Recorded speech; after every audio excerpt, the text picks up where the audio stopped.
पढ़े लिखे प्रधानमंत्री होंगे, उनको अर्थशास्त्र की जानकारी होगी, विज्ञान की जानकारी होगी, टेक्नोलॉजी की जानकारी होगी, साइंस की जानकारी होगी।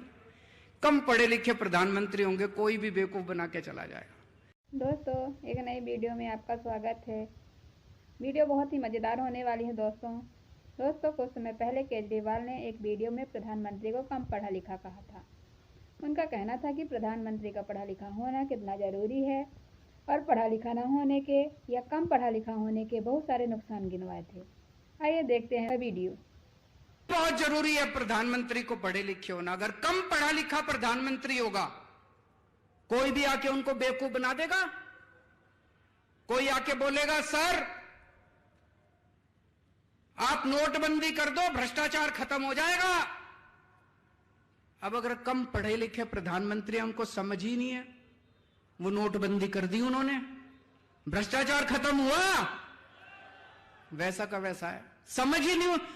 पढ़े लिखे प्रधानमंत्री होंगे, उनको अर्थशास्त्र की जानकारी होगी, विज्ञान की जानकारी होगी, टेक्नोलॉजी की जानकारी होगी, साइंस की जानकारी होगी। कम पढ़े लिखे प्रधानमंत्री होंगे, कोई भी बेवकूफ बना के चला जाएगा। कोई आके बोलेगा प्रधानमंत्री जी नोटबंदी कर दो, आतंकवाद खत्म हो जाएगा। हुआ आतंकवाद खत्म? लाइनों में लगा दिया, पूरे देश में धंधे बंद हो गए, चौपट हो गया पूरा देश। तो साथियों, आपने यह वीडियो देखकर अंदाजा लगा ही लिया होगा कि प्रधानमंत्री का पढ़ा लिखा होना कितना जरूरी है। लेकिन क्या वास्तव में केजरीवाल पढ़े लिखे हैं? क्या वह एक समझदार पढ़े लिखे मुख्यमंत्री के हिसाब से चीज़ों को समझते हैं या उनकी समझ कम पढ़े लिखे लोगों जैसी है? किसानों की एमएसपी पर केजरीवाल ने कुछ ऐसा बोला कि उनके पढ़े लिखे होने पर सवाल खड़े होते हैं। 18 लाख करोड़ रुपए चाहिए इसके लिए, पूरे देश में 23 फसलों पे एमएसपी देने के लिए। तो मान लीजिए मेरे दिमाग में तो यही बात आती है कि क्या वास्तव में केजरीवाल पढ़े लिखे हैं। चलिए देखते हैं उनका यह वीडियो। और रिजवान सर ने क्या उनकी पढ़ाई का पोस्टमार्टम किया है, आपको देखकर जरूर आनंद आएगा। 18 लाख करोड़ का एक पूल बनाया जाता है, कहीं से कॉर्पस बनाया जाता है।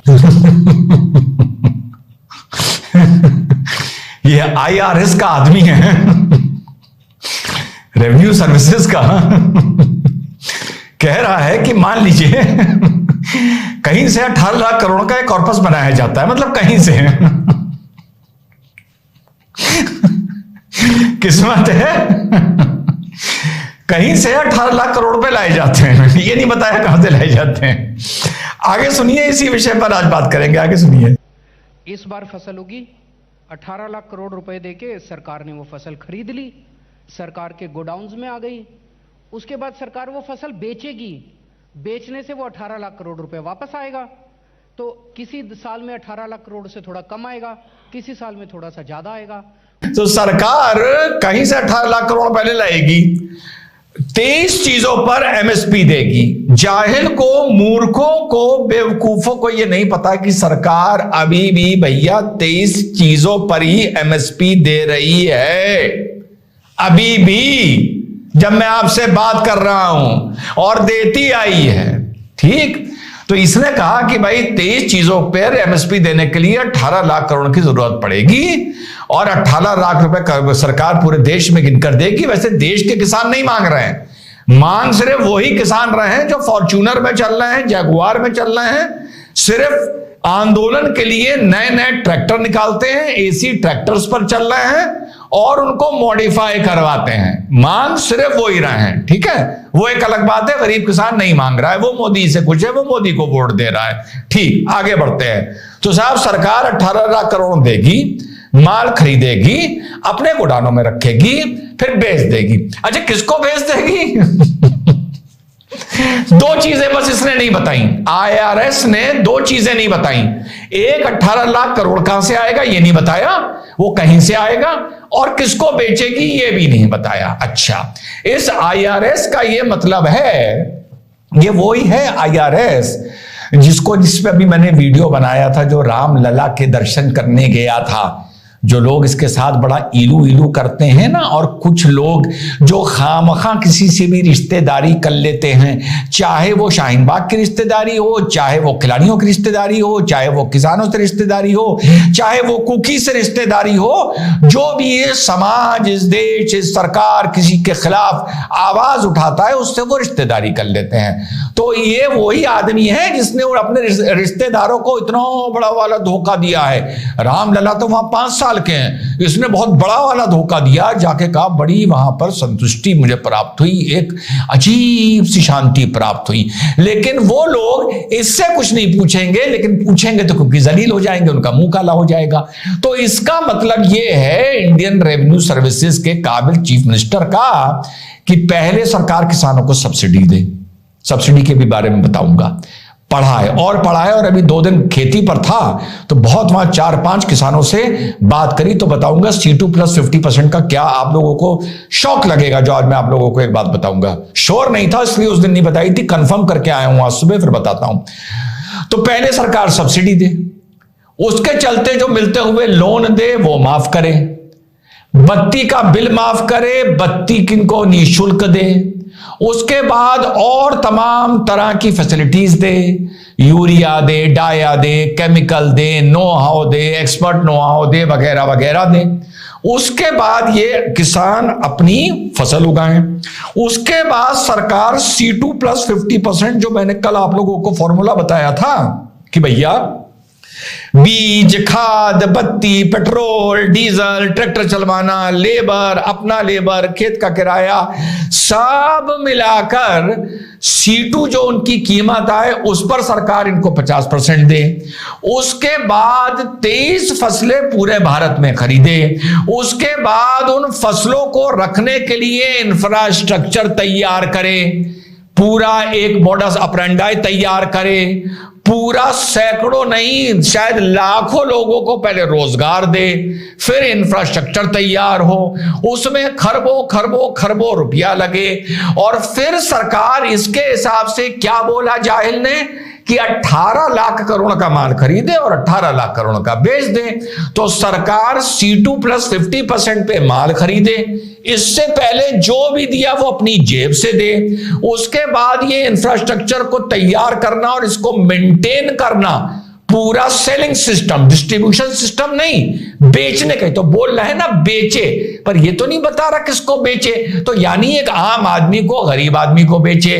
मान लीजिए सरकार ने MSP का जो दर दिया वो गेहूं दिया 5 रुपए का 1 किलो। अब सरकार ने ये कैलकुलेट किया कि ये सारा खर्चा जो हमने लगाया है इसको निकालने के लिए यार 8 रुपया तो बेचना पड़ेगा किलो। सरकार ने 8 रुपए किलो बेच दिया तो तुम लोग मातम करोगे कि सरकार 5 रुपया किलो गरीब किसान से ले रही है और 8 रुपया किलो बेच रही है। और अगर सरकार 5 रुपया किलो खरीदेगी और 5 रुपया किलो ही बेचेगी, और जितना सब्सिडी से लेकर आखिर तक इंफ्रास्ट्रक्चर में, डिस्ट्रीब्यूशन में, सेलिंग में, पूरा खर्चा जब सरकार भारत के पॉइंट ऑफ व्यू से उठाएगी और पेट्रोल 100 का 112 या 115 रुपए करेगी, तब भी तुम लोग मातम करोगे कि इस 115 रुपए के पेट्रोल और 100 रुपए के डीजल से देश में इतनी महंगाई बढ़ रही है। यार तुम लोगों को चैन नहीं पड़ता क्या? तो साहब इन मूर्खों को और उन जाहिलों को जो सिर्फ मोदी विरोध से खुश होते रहते हैं, ऊपर वाला उन्हें छोटी छोटी खुशियां देता रहता है, जो 2024 मई के बाद फिर 2-4 साल के लिए खुशियां गायब हो जाएंगी। उनको ये नहीं मालूम कि सरकार 23 चीजों पर ऑलरेडी MSP दे रही है। अगर सरकार को उसकी जरूरत हो, यहां पर एक ट्विस्ट है जो आप लोगों को समझा दूं, पर दे रही है और अलग अलग जगह अलग अलग तरीके से दे रही है। जो मेन देती है, जैसे पंजाब में धान पे और गेहूं पे दे रही है, जो एक किसान को गारंटी लगती है। अब किसान सवाल उठता है कि पंजाब में गेहूं और चावल की ही, धान की ही खेती क्यों कर रहा है, जिस खेती के चलते जिस खेती के चलते अगर रिपोर्ट पढ़ो, लेकिन पढ़ेगा तो कोई है नहीं। 150 पंजाब के ब्लॉक में से 17 मात्र ऐसे ब्लॉक हैं जहां पर पानी अभी सुरक्षित रह गया है, ग्राउंड वाटर। ये सेंट्रल ग्राउंड वाटर की रिपोर्ट बता रहा हूं। इसके अलावा बाकी जितने भी हैं 133 जो वहां के ब्लॉक हैं, वहां पानी कहीं खत्म होने की कगार पे है, कहीं लगभग खत्म हो गया है, और पंजाब का कुछ पोर्शन आने वाले 50 साल में डेजर्ट में कन्वर्ट हो जाएगा।